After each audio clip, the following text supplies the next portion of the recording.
Bueno, buenos días a todos y a todas. Sean bienvenidos y bienvenidas a este conversatorio que está organizado por el capítulo Latinoamérica y Caribe de la Red Internacional de Asesoramiento Científico Gubernamental, INSA.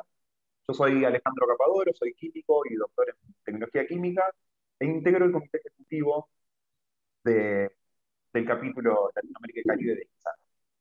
Para no distraerlos mucho del tema de hoy, les comento que pueden conocer, a quienes no conozcan aún lo que es INSA, pueden conocer lo que hacemos viendo un video institucional que preparamos en ocasión del foro CILAC 2021, que se encuentra en el stand, donde además pueden encontrar enlaces en nuestra web y material relacionado a distintas actividades que hemos realizado a lo largo de estos años. En el día de hoy nos convocamos para discutir sobre las repercusiones e importancia del uso de la información digital sobre secuencias genéticas de los recursos genéticos. Si bien el uso de esta información y el acceso a la misma contribuye a la investigación y el desarrollo científico y tecnológico, así como el impulso de actividades para la conservación de la diversidad biológica, el uso sustentable de sus componentes, la seguridad alimentaria, la salud animal, vegetal y humana, existen divergencias en los países y actores relevantes sobre la forma en la que se comparten los beneficios derivados de su uso. Para abordar esta cuestión, tanto los gobiernos como los organismos internacionales recurren al asesoramiento científico y a la diplomacia científica, tanto para la toma de decisiones científicamente informadas como para la elaboración de consenso. Para comentarnos sobre estas cuestiones, en el día de hoy nos acompañan las doctoras Micaela Bonafina y Patricia Gadaleta. Micaela es abogada y especialista en Derecho Ambiental, es miembro de la Liga Mundial de Abogados Ambientalistas y desde el año 2016 se desempeña en el Ministerio de Ambiente y Desarrollo Sustentable de la Nación y está a cargo de la implementación del protocolo de Nagoya. Patricia es bióloga y doctora en Ciencias Biológicas. Por más de 25 años se desempeñó como docente investigadora de la Universidad Nacional de Buenos Aires. Hace más de 11 años que trabaja en el Ministerio de Agricultura, Ganadería y Pesca como asesora científica técnica en temas referidos a sustentabilidad y los recursos genéticos y la biodiversidad para la alimentación y la agricultura. Se desempeña como experta en diferentes foros y organizaciones internacionales e integra también el comité ejecutivo del capítulo de Latinoamérica y el Caribe de INSA. Así que nada más que agradecerles por su participación hoy y las dejo con Patricia, que va a dar comienzo a la charla. Hola, bueno, buenos días a todos y a todas. Es un gusto estar participando de este evento que organiza el foro de CILAC y la participación de INSA en uno de sus stands. La verdad es que es una hermosa iniciativa en estos tiempos donde todos nos estamos conectando de manera virtual y tengo el honor, junto con Micaela Bonafina, de poder contarles un poco sobre algunos aspectos de mi trabajo que realmente me entusiasman muchísimo. Antes de empezar, quisiera agradecer a INSA, a Carlos Aveledo, a Rubén, que también están Rubén Ibáñez, que están organizándonos en todas estas sesiones temáticas, y bueno, por supuesto a Alejandro, que es nuestro moderador hoy. También un agradecimiento especial a Micaela que se sumó a esta iniciativa de comunicar este tema tan particular que está en la arena internacional en este momento. Así que, sin más, voy a empezar un poco con una pequeña presentación, espero que sea pequeña, porque hay tanto para contar, y después, bueno, vamos a conversar, a debatir. Es por eso que, a ver si se mueve, ahí está. Es por eso que quería comentarles un poco qué es este conversatorio y qué implica, ¿no? Ustedes deben haber participado tal vez en otros. Este es un ejercicio para conversar, para el intercambio de ideas y de experiencias. En principio vamos a hablar de nuestras experiencias, la de Micaela y la mía, expresar opiniones, argumentos y compartirlos, ya sean conflictivos o contradictorios, pero la idea de esto es poder dinamizar el tema.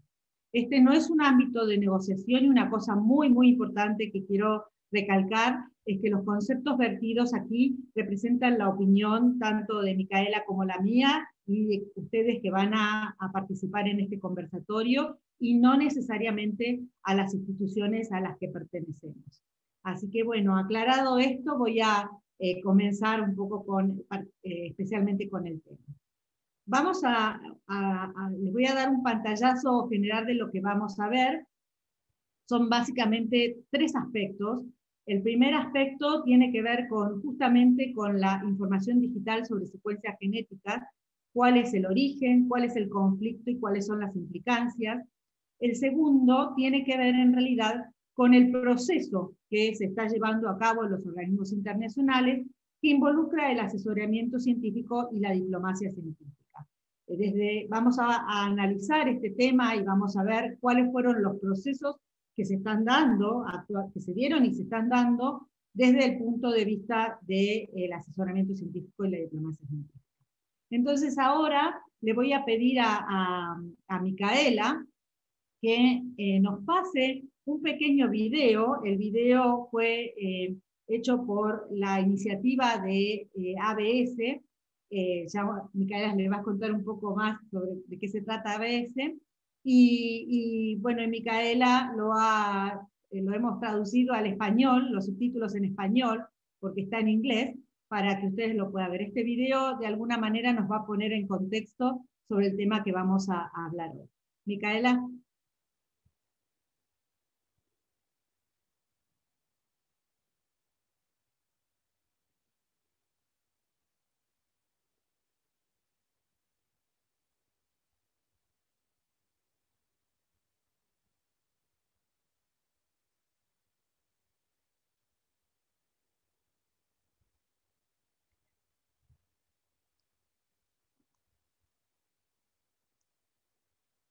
Has revolutionized biological science in a way that was unthinkable 20 years ago and is still largely unknown to the public.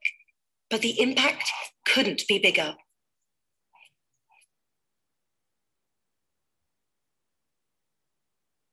Now, to understand DSI, we have to dive into the principle of any life on Earth. Every animal, every plant, and every other living thing exists because every cell carries a construction plan within. The DNA.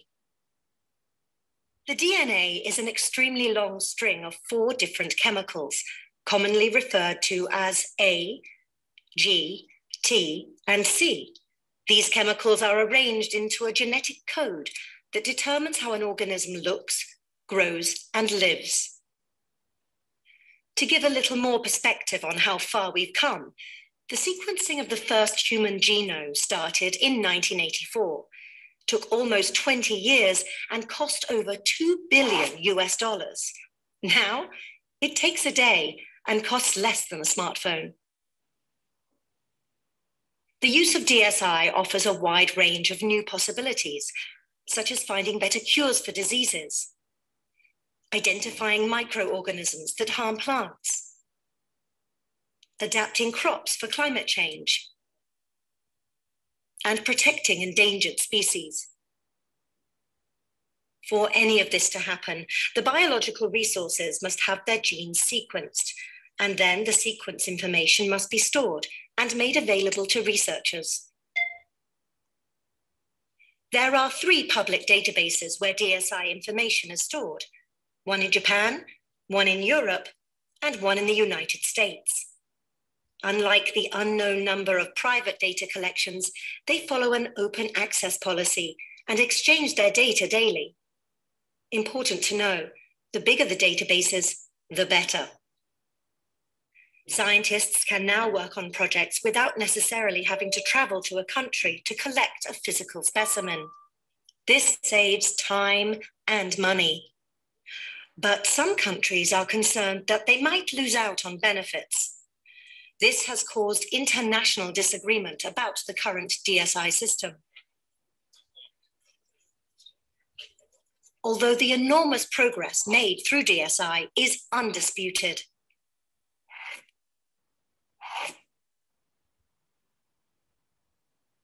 Let's have a look at some examples. For instance, fish products. It was always suspected that some fish were labeled wrongly. Now with DSI, it is easy to find out. Take a sample, sequence its DNA, and then compare it with sequences from known species stored in public databases. The more data available for comparison, the better the results. When it matches the labeled product, all is good. If not, it is fraudulent. And investigators have even uncovered products using meat of protected wildlife. This is one example where DSI helps to protect endangered species. Research into pandemic diseases wouldn't be as successful without the global exchange of DSI. Take COVID-19. The rapid development of vaccines worldwide would have been unthinkable 10 years ago. Also, Ebola. For this dreaded disease, there is a vaccine now. A pharmaceutical company developed the vaccine using data previously sequenced and uploaded by others. However, the company has sold these vaccines worth hundreds of millions of dollars only to its own government. And in Africa, where Ebola originates and the vaccine is most needed, it's still not available. DSI also has an impact on agriculture. Stevia, for example, is a plant originating from South America, traditionally used and cultivated by indigenous farmers. It contains compounds over 100 times sweeter than sugar, but without the calories. Selling stevia to developed countries is a big source of income for the traditional farmers. The gene sequences of stevia were uploaded to public databases. It was then used by a European company to create genetically modified yeasts that produce the stevia sweetness, a huge commercial opportunity for the company. But traditional farmers are increasingly being pushed out of the market. This scenario may also be found with products in food, cosmetics, pharmaceutical, and other industries. The world has yet to agree on general rules regarding DSI. Just as with the internet, technology has evolved rapidly, and society now needs to assess and manage the multiple implications. The question is how the enormous potential of DSI can be realized fairly and equitably for everyone.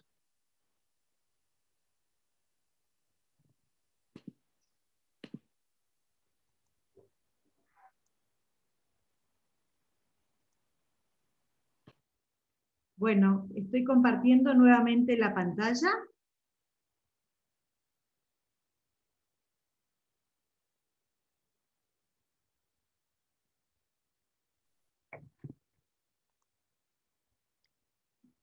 Bueno, entonces, luego de este pequeño video, que la verdad es que me parece que es muy ilustrativo sobre el tema, les voy a contar yo un poquito de qué se trata en más detalle, y contarles un poco todo el proceso que se está debatiendo en estos momentos. Como el video indica, hay un aumento muy importante de la información y los datos que se están generando y que se encuentran en bancos de datos internacionales, de datos de secuencias, no solo de ADN, ARN, proteínas y otra información asociada, y esto se debe a la disminución del costo de la tecnología para secuenciar los genomas o los genes, o también las proteínas, o los productos de expresión como el ARN de distintos componentes de la biodiversidad. Es por eso que el rápido aumento de los datos hace que esto esté disponible, y la manera en que están disponibles es gratuitamente. Si bien hay bancos de datos privados, los grandes bancos de datos de secuencias públicos están disponibles en Internet.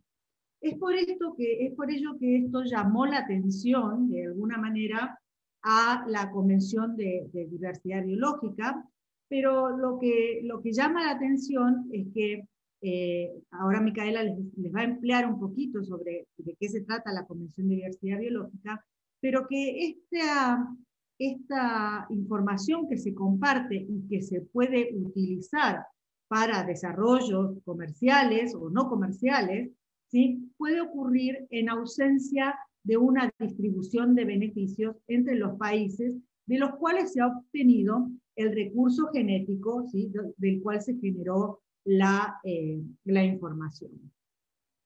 Para no, digamos, entrar en detalles técnicos y para poder darles un pantallazo de a qué nos referimos con obligaciones de distribución de beneficios, recursos genéticos y la Convención de Diversidad Biológica, donde este tema se instaló, le voy a pasar entonces mi presentación. Ahora voy a dejar de compartirte, o si quieres, a Micaela te paso yo los slides, para que Micaela les cuente un poquito sobre de qué se trata este asunto de la diversidad biológica y los recursos genéticos, para después, de alguna manera, profundizar un poco más sobre la información digital de secuencia genética. Micaela, te paso la palabra. Bueno, muchas gracias Patricia, muchas gracias por esta invitación y bueno, felicitaciones a los organizadores. Muchas gracias Alejandro también por la introducción, Rubén y todos. Bien, Patri, ¿podemos compartir la pantalla en modo presentación? Está abierto el PPT, pero no está puesto... Perdón, pensé que estaba puesto en... Yo la veo en PPT. A ver, voy a volver a mirar. Bueno.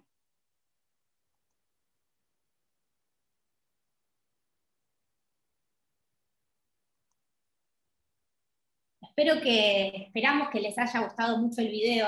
La idea de la traducción fue de Patricia. Realmente el video es tan claro, tan concreto, tan preciso, ¿no? Que valía la pena comenzar esta jornada viendo esta pieza de comunicación excelente. La verdad es que la iniciativa ABS es excelente con todos los videos y las distintas piezas comunicacionales que realiza.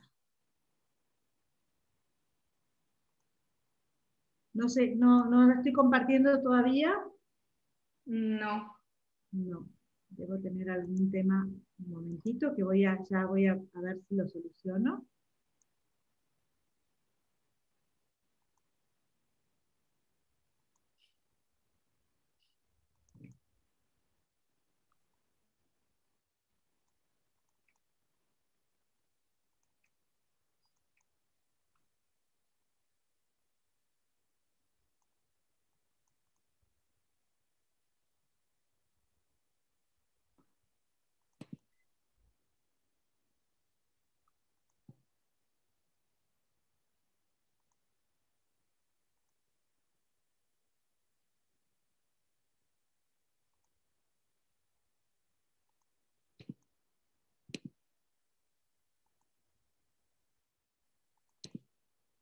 A ver ahora sí se ve.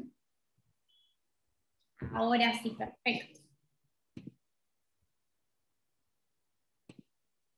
Bueno, acá estoy en el slide correcto. Sí, perfecto, Patri. Bueno, comenzando entonces un poco a meternos en este contexto internacional en el cual están inmersos los recursos genéticos, vale decir que la diversidad biológica y las contribuciones de la naturaleza a las personas suena muchas veces ajeno a nuestra vida diaria, a nuestra vida cotidiana, sobre todo quienes estamos en las grandes ciudades. La realidad es que eso está muy alejado de la realidad, dado que la biodiversidad es la base de nuestros alimentos, agua potable, energía, es parte esencial no solo de lo que es nuestra supervivencia, sino también que tiene que ver con nuestra cultura e identidad. Slide siguiente, por favor. ¿Por qué decimos que entonces es importante conservar la biodiversidad y los ecosistemas? Bueno, justamente porque constituye el sustento de la mayoría de las actividades humanas y es la base de una gran cantidad de variedad de bienes y servicios ambientales que contribuyen, por un lado, al bienestar social, y ahora con la irrupción del COVID-19 y la pandemia vemos que también está íntimamente relacionado con lo que es la salud humana. En ese sentido, y reconociendo la importancia, la conservación de la biodiversidad fue definido como una prioridad a nivel internacional ya en 1972, cuando se realiza una conferencia que es el primer hito del derecho ambiental internacional, que es la Conferencia de Estocolmo. A partir de allí, este reconocimiento, durante los años siguientes se fueron negociando varios instrumentos internacionales y también algunos regionales sobre aspectos específicos de la biodiversidad, como por ejemplo el Convenio de Ramsar sobre humedales o CITES, que tiene que ver con el comercio internacional de especies amenazadas. Ahora bien, todos estos instrumentos se enfocaban en problemas muy concretos y justamente no llegaban a ofrecer una visión transversal de la biodiversidad. En ese sentido, el Programa de Naciones Unidas para el Medio Ambiente, finalizando la década del 80, convoca un grupo especial de expertos sobre diversidad biológica que tuvo el mandato justamente de analizar un poco cuál era el contexto, la existencia de los instrumentos internacionales y el alcance de los mismos, para ver si resultaba pertinente ir hacia la negociación de un nuevo instrumento internacional para justamente dar una mayor visibilidad a la temática y también ofrecer una respuesta más articulada a uno de los grandes problemas globales de carácter ambiental, que justamente es la pérdida de la biodiversidad. En ese sentido, durante la negociación de este instrumento, que luego va a ser el Convenio sobre la Diversidad Biológica, en relación específica a los recursos genéticos, los temas relativos al acceso resultaron muy complejos a la hora de negociar las disposiciones del convenio. Y esto básicamente porque los países en vías de desarrollo, justamente con miras a mantener las discusiones y eventualmente comprometerse en el cumplimiento de obligaciones sobre la conservación, que un poco era el objetivo general que planteaba el convenio, lo que hicieron fue exigir algunas cuestiones. La fundamental tenía que ver con los recursos genéticos, que hasta ese momento se consideraban de libre acceso. ¿Sí? Había un principio internacional por el cual los recursos genéticos eran considerados patrimonio libre de la humanidad y por lo tanto cualquier persona podía acceder y a utilizarlos sin que eso generara ningún tipo de obligación jurídica al respecto. La realidad es que históricamente la humanidad siempre gestionó los recursos genéticos de la biodiversidad, sea seleccionando semillas, mejorando variedades, cultivando, usando plantas medicinales. Pero, como vimos en el video y nos comentaba Patricia, la moderna biotecnología ha convertido a los recursos genéticos de la biodiversidad en la materia prima de importantes procesos de creación de productos que tienen un alto valor añadido. Obviamente, como característica común de estos mercados biotecnológicos, encontramos que a pesar de muchos de estar basados en recursos genéticos de la biodiversidad como materia prima, no estaban generando ningún tipo de retorno alguno a la fuente de dicho desarrollo. Entonces, es a partir de esta solicitud que realizan los países en vías de desarrollo, proveedores de biodiversidad, de que se les reconozca la soberanía sobre los recursos genéticos, que cambia para siempre el estatus jurídico y pasan a estar sujetos a la regulación nacional. Siguiente, por favor. Uno de los ejemplos paradigmáticos que vimos en el video, el caso de la stevia, lo que está sucediendo con el ébola, que también es un virus zoonótico, tenemos también para mencionar un caso muy conocido que tiene que ver con la planta Rosa hiperwinkle de Madagascar. Básicamente se encontró que esa planta tiene unos principios activos que sirven para desarrollar productos anticancerígenos. La realidad es que se hicieron procesos de investigación de desarrollo, se patentaron, se comercializaron estos productos en todo el mundo y ningún beneficio generado a partir de este desarrollo volvió a Madagascar, a la biodiversidad de Madagascar, a las comunidades de Madagascar. Entonces, el convenio sobre la biodiversidad lo que hace es, por un lado, reconocer que los recursos genéticos pasan a estar sujetos a la soberanía nacional. ¿Y eso qué es lo que genera? Bueno, justamente tratar de cambiar esta situación e incorporar un tercer objetivo al convenio, ¿sí? Que tiene que ver con la obligación de distribuir beneficios por la utilización de los recursos genéticos. En ese sentido, el convenio define, ¿sí?, en un glosario de términos, justamente lo que son los recursos genéticos, lo define como material genético con valor real o potencial. define expresamente qué es material genético y habla como todo aquel material de origen animal, vegetal, microbiano o de otro tipo, que posea unidades funcionales de la herencia, define biotecnología y establece en su artículo lo que es la regulación básica del acceso a los recursos genéticos y la distribución de beneficios. Básicamente el convenio establece dos instrumentos: por un lado el consentimiento fundamentado previo, que luego Patricia lo va a mencionar, lo conocemos abreviadamente por sus siglas en inglés como PIC, y luego está el MAT, que son las condiciones mutuamente acordadas. Básicamente el consentimiento fundamentado previo lo que hace es plasmar la autorización del Estado como soberano de esos recursos, ¿sí? Para que se puedan utilizar, y las condiciones mutuamente acordadas reflejan justamente cuándo se van a usar los recursos, cómo se van a usar, cómo se van a distribuir los beneficios que se van a generar. Entonces el convenio planteaba un delicado equilibrio entre los intereses de los países que proveen los recursos y los intereses de los países que utilizan los recursos. Pero a partir de los procesos de implementación nacional se fueron generando muchas dificultades a la hora justamente de transferir y utilizar estos tipos de recursos. Tal fue así la situación que se requirió muchos años después de la adopción del convenio, 25 años después de hecho, la necesidad de avanzar en la negociación de un nuevo instrumento internacional, que es el Protocolo de Nagoya, que justamente está centrado en el acceso a los recursos genéticos y la distribución de beneficios, y establece una serie de cuestiones importantes para clarificar sobre todo el ámbito y alcance de este régimen. Y un poco el proceso que vamos a estar comentando tiene que ver con esa definición respecto a la información genética, o la información de secuencias digitales. ¿Están asimiladas a los recursos genéticos? ¿No están asimiladas? El convenio regula el acceso y la utilización de la información de secuencias. El protocolo de Nagoya, por lo tanto, genera obligaciones de distribuir beneficios por el acceso a la información de secuencias, y bueno, obviamente establece la obligación de compartir los beneficios con el origen del recurso que motivó esa información.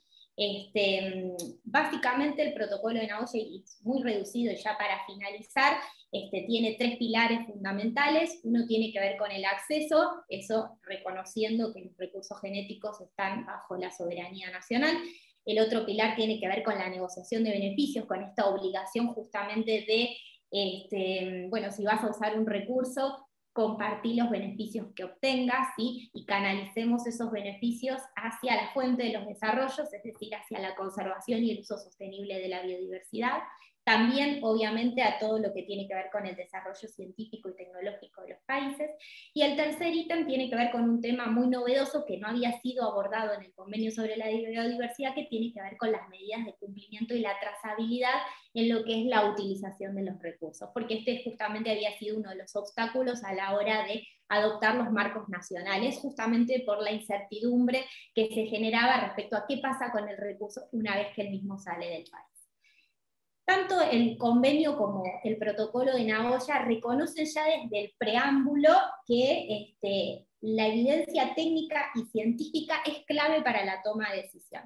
Entonces, en ese sentido, todos los procesos que se inician en el ámbito del convenio y también del protocolo están basados en la ciencia, y la DCI, o la información de secuencias digitales, no es la excepción. Las partes se reúnen cada 2 años en la conferencia de las partes, justamente allí se adoptan una serie de decisiones que tienen que ver con la implementación tanto del convenio como del protocolo, y seguidamente Patricia les va a comentar cómo justamente se introdujo esta temática en el seno de la negociación y cómo las partes, es decir, los países que integran estos instrumentos, han decidido iniciar un proceso de carácter técnico y científico para definir, bueno, justamente estas cuestiones que Patricia planteó al comienzo, que tienen que ver con los problemas asociados, el alcance y las implicancias. Así que, Patricia, todo tuyo. Bueno, gracias, Micaela, por tu introducción, un poco de los antecedentes de este tema, ¿no? Que son sumamente importantes, conocer de qué se trata el Convenio de Diversidad Biológica, el Protocolo de Nagoya y la definición de recursos genéticos. Entonces, como decía Micaela, fue en las reuniones que tienen la conferencia de las partes, o sea, donde se reúnen todos los países y organizaciones y actores interesados en el tema o que están involucrados en el tema, donde surge este tema de la información digital de secuencias genéticas, que lo vamos a llamar DSI o DSI por su término en inglés, ¿no? Es allí en una de las decisiones adoptadas en esta reunión que se dio en el año 2016 en Cancún, ¿sí? Donde en realidad lo único que ocurrió es que tomaban nota, digamos, se hacían, reconocían o tomaban nota en realidad de que esta información digital que estaban en los bancos de datos podría tener implicancias para los 3 objetivos del CDB y también para los objetivos del protocolo de Nagoya, ¿no?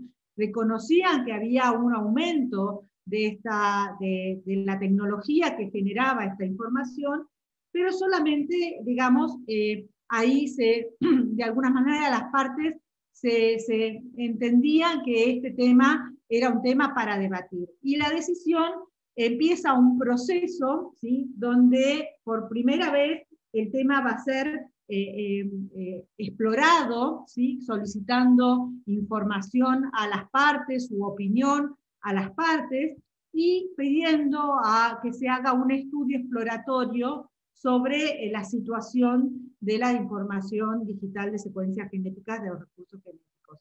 Y también se convoca a un grupo de expertos para que analice estas opiniones o comentarios y este estudio exploratorio. Voy a ampliar un poquito más después sobre los grupos de expertos.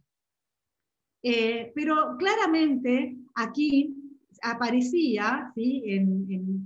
A partir del 2016 y en los años siguientes, cuando el tema, al empezar a estar en la arena de la Convención de Diversidad Biológica, empieza a disparar preguntas en otros instrumentos internacionales también, y qué significaba, porque este término no había aparecido antes o había aparecido con otras maneras de llamarlo. De hecho, los científicos lo llaman comúnmente información genética, ¿sí? O secuencias genéticas, ¿no?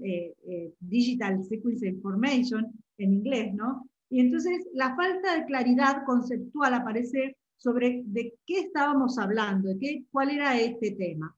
Y por otro lado, ¿sí? Había ya divergencias de opiniones entre las partes, entre los países, respecto de cómo se participaban los beneficios derivados del uso de esta información. Ya había un conflicto en marcha.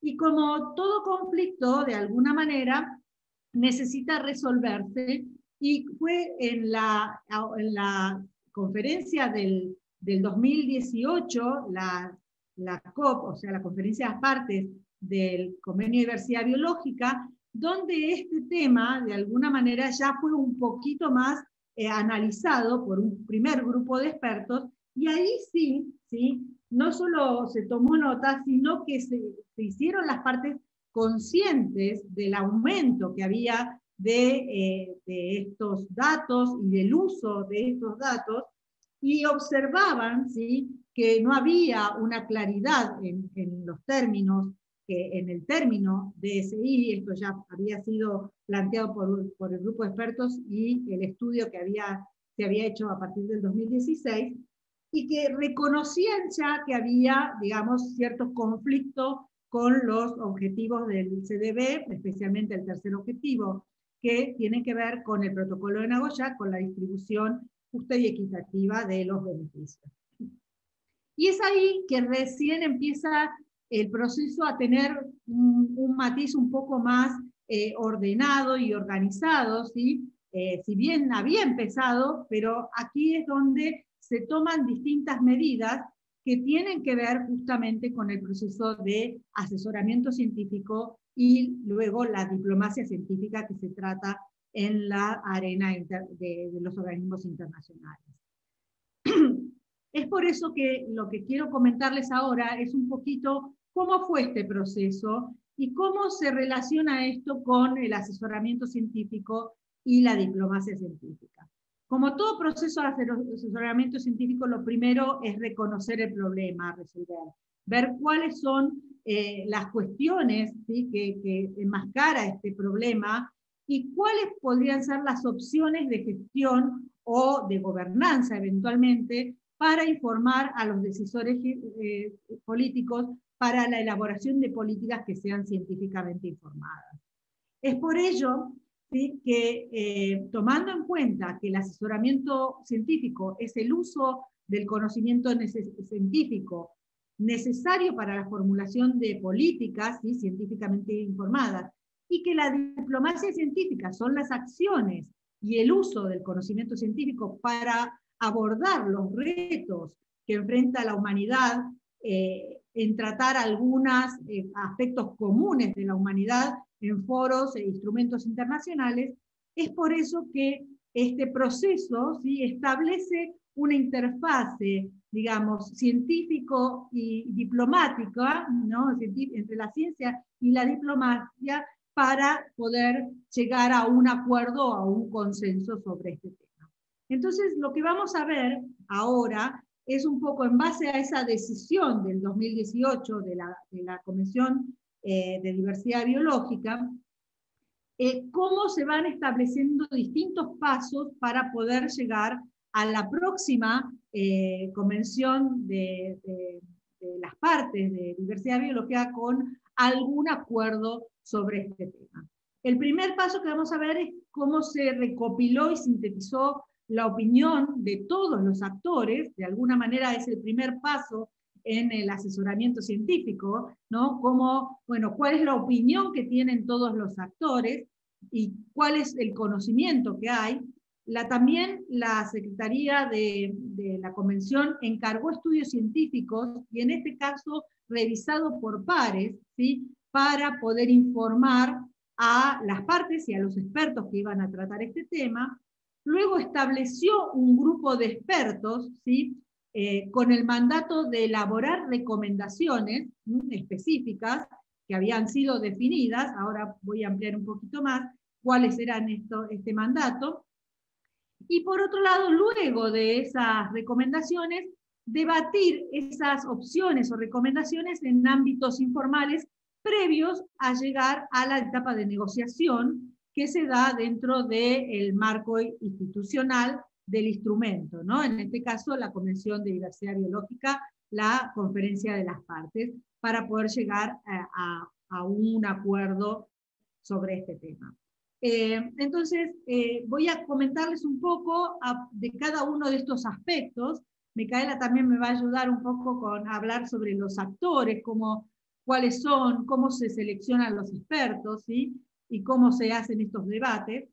Y bueno, y de alguna manera les voy a también introducir un poco cómo es el estado de situación de la información digital de secuencias genéticas en esta arena internacional, particularmente de la Convención de Diversidad Biológica, pero también en otros foros internacionales. Disculpame, Bueno, Patricia, te interrumpo un segundito, porque justo acá me parece que lo vas a tratar en este modo de conversatorio. Adriana Castaño pregunta cuál ha sido el rol de los grupos de países mega diversos en estas negociaciones y discusiones. Creo que me imagino que lo contestarás ahora en todo esto. Sí, en realidad me gustaría permitirle en un ratito, ya enseguida, a Micaela, que hable un poco de los actores, ¿no? Y ella de alguna manera le va a comentar la importancia de los países megadiversos como parte del convenio de diversidad biológica. Si me permitís, Alejandro, ya Adriana, te vamos a dar tu respuesta. Quería decirles de alguna manera que al recopilar y sintetizar la información se invita a todas las partes y también a otros gobiernos, pueblos indígenas, comunidades locales e informaciones pertinentes. Y le voy a dar el pie a Micaela acá, ¿sí?, un poco para que cuente a ver un poco sobre los actores y estas partes que son las que tienen en este paso o en esta instancia la posibilidad de dar su opinión y dar su comentario sobre el tema, ¿no? De instruirse de alguna manera en sus países y en sus organizaciones sobre el tema, también a lo mejor basándose en la consulta a expertos o al asesoramiento científico, y poder dar la opinión de manera, digamos, vinculante de alguna manera con algunos países, porque es la posición país, ¿sí? A el convenio de diversidad biológica. Micaela, no sé si tengo las diapositivas un poco más adelante. A ver, es aquí, ¿sí? Si querés de alguna manera contar un poco sobre los actores, para también contarle cuál es el rol de los países megadiversos, que creo que es muy importante contestarle a Adriana esta pregunta también. Perfecto, bueno, gracias Patricia y gracias Adriana por introducirnos en este tema que tiene especial interés, sobre todo, bueno, cuáles son los criterios de selección para la conformación de este grupo de expertos. Como bien dijo Patricia, hubo dos instancias, dos grupos de expertos, uno que se conformó luego de la conferencia de las partes que se realizó en Cancún, México, y luego en la última conferencia de las partes, que fue en Sharm el Sheikh, se decidió conformar un grupo de expertos ampliado. En ese sentido, siempre se hacen invitaciones a las partes, a otros gobiernos, es decir, a países que no sean partes, a los pueblos indígenas y comunidades locales, y también a partes interesadas, un poco como se definen los stakeholders, a nominar expertos que proporcionen orientación técnica. Y la selección la realiza siempre la Secretaría del Convenio, bueno, obviamente sobre la base de experiencia de la persona que ha sido nominada, eso es fundamental, hay que acompañar los antecedentes, la hoja de vida, el currículum vitae, para justamente se haga un análisis sobre los antecedentes profesionales y también académicos del experto nominado. Luego se tiene en cuenta, obviamente, la necesidad de garantizar lo que es la distribución geográfica justa y equitativa. En ese sentido, se van a designar expertos por región, ¿sí? Nunca quedan regiones sin expertos, porque es fundamental la visión, en este caso, por ejemplo, de los países de América Latina y el Caribe, del BRULAC, ¿sí? Que tienen una posición regional en algunos temas más en sintonía que en otro, a, por ejemplo, la posición que puedan llegar a tener los expertos que están en la Unión Europea. Entonces, en ese sentido, siempre hay expertos que representan a las distintas regiones. De acuerdo al tipo de grupo de expertos, la cantidad, por ejemplo, en el primer ATEC se designaron 3 por región, en el segundo ATEC se designaron 5 por región. Y obviamente también se busca siempre garantizar lo que es el equilibrio de género en los expertos. A partir del año 2018 se incorpora algo también fundamental que no existía previamente en el ámbito del convenio y del protocolo, que es un procedimiento para evitar o tratar los que son los conflictos de interés. ¿Y esto por qué? Porque el experto que se nomina, si bien es nominado por un país que es parte del convenio, tiene que actuar de manera objetiva e independiente de cualquier vínculo que tenga, ¿no? Ya sea académico, gubernamental, industrial, organizacional. Y eso justamente porque se busca el estándar más alto profesional y el mayor grado de objetividad e integridad que se pueda. Así que a partir del año 2018 también todos los expertos que son nominados por los distintos actores claves tienen que cumplir con una declaración jurada, hacer una declaración justamente para ver si están afectados o no por algún tipo de conflicto de interés. Si vamos específicamente a la conformación del primer grupo de expertos, bueno, este grupo de expertos tuvo una reunión presencial que se desarrolló en Montreal, Canadá, y como les mencionaba, básicamente en ese momento se habían recibido 27 nominaciones de países partes. Tengan en cuenta que el convenio sobre la biodiversidad tiene 196 partes contratantes, o sea que dentro de todo era un número relativamente bajo para lo trascendente y las implicancias que este tema trae en el convenio y también en otros foros internacionales. Y bueno, y después respecto a organizaciones y otros interesados, se habían recibido 15 nominaciones. Y bueno, en este caso también Estados Unidos, que no es parte del convenio, también había nominado un experto. Ese grupo estuvo constituido por 25 expertos que obviamente trabajaron la experiencia y conocimientos sobre la temática, y bueno, Patricia ahora les va a comentar un poco cuáles fueron las principales conclusiones de ese primer trabajo.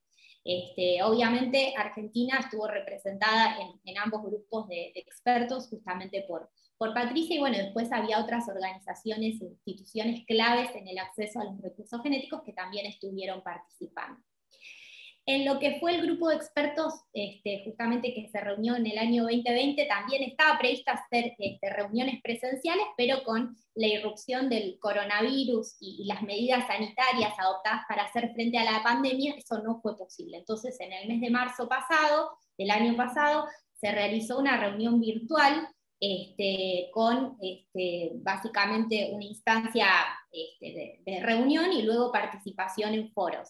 Fíjense que ya las nominaciones aumentaron significativamente, ¿no? Si bien también el número pareciera a priori que no es alto, ya los países, 44 partes nominaron expertos para que puedan participar. Y bueno, también en esta oportunidad, a diferencia de instancias anteriores, los pueblos indígenas y comunidades locales también nominaron representantes. Y luego también, obviamente, aumentó la cantidad de expertos que presentaron las otras partes interesadas o otros actores claves que tienen que ver, por ejemplo, con la Organización Mundial de la Salud, el Tratado Internacional de Recursos Fitogenéticos para la Alimentación y la Agricultura de la FAO, porque justamente, como decía Patricia, este tema también ha ido surgiendo en las negociaciones de otros convenios y otros foros internacionales. Por lo tanto, están todos expectantes respecto a, bueno, qué es lo que se va a decidir, porque un poco la idea es no duplicar esfuerzos y poner todas las fuerzas y las energías en el trabajo que está haciendo el convenio, que es el ámbito natural para esta discusión. No sé si contesté la pregunta de Adriana, pero bueno, ahora justamente vamos a ver un poco cuáles han sido los productos que se obtuvieron a partir del trabajo de este grupo de expertos selectos. Y bueno, también la idea es ver qué rol juega la virtualidad versus la presencialidad, ¿no? Eso como para después discutirlo también. Bueno, gracias Micaela por contar un poco sobre cómo era el grupo de expertos.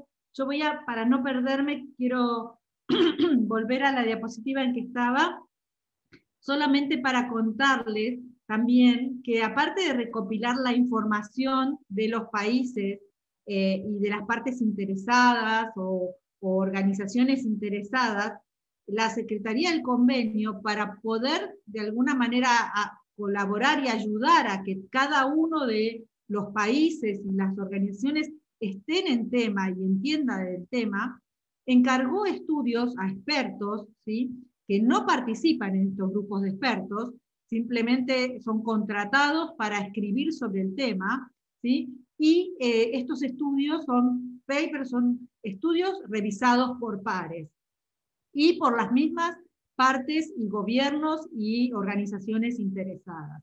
Y estos tres, para entrar un poco en el tema de información digital de secuencias genéticas, estos tres estudios estaban orientados a poder explicar el concepto de información digital de secuencias genéticas y cómo se utiliza actualmente.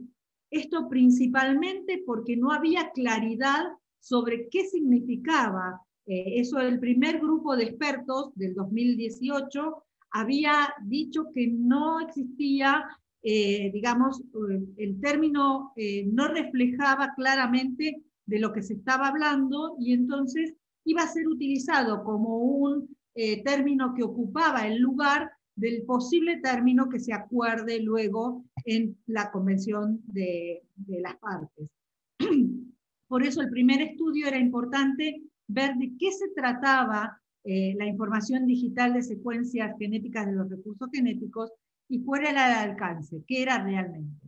El segundo estudio, era el segundo y el tercero en realidad, tenía que ver con la trazabilidad de la información, cómo la información se accedía, cómo se movía en el ámbito virtual o no virtual, las condiciones en que se accedía o que se almacenaba esta información, la cantidad, las políticas rectoras y los proveedores y usuarios que tenían estas secuencias en distintas partes del mundo, ¿no? En las distintas regiones.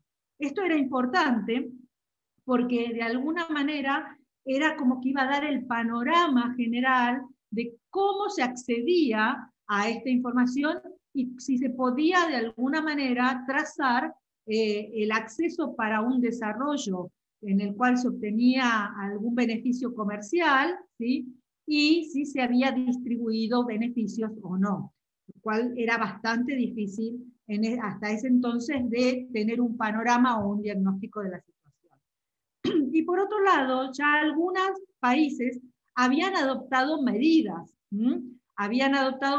tenían una interpretación de si la información de los recursos genéticos que se encontraban en las secuencias, en la información genética y las secuencias que están en la hoja de datos, correspondía o no a las medidas de acceso y de los términos acordados para su uso, ¿sí? Según habían establecido ellos sus medidas nacionales para la implementación del convenio y del protocolo de Nagoya. Entonces, lo que se pidió es un estudio que releve cuáles habían sido estas medidas que algunos países habían ya adoptado, y cómo funcionaban, de alguna manera qué alcance tenían, cómo habían sido utilizadas, si había ejemplos.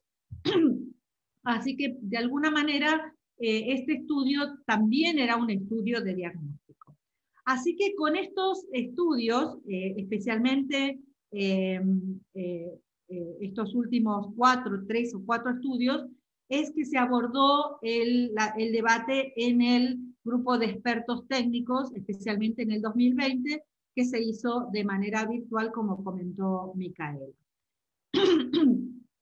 Voy a pasar un poquito para ver los resultados. Bueno, el resultado del primer grupo de expertos, que fue en el 2018, como les dije antes, el primer punto era que había un consenso que el término DSI, o información digital de secuencias genéticas, no era el término apropiado para referirse a esta información.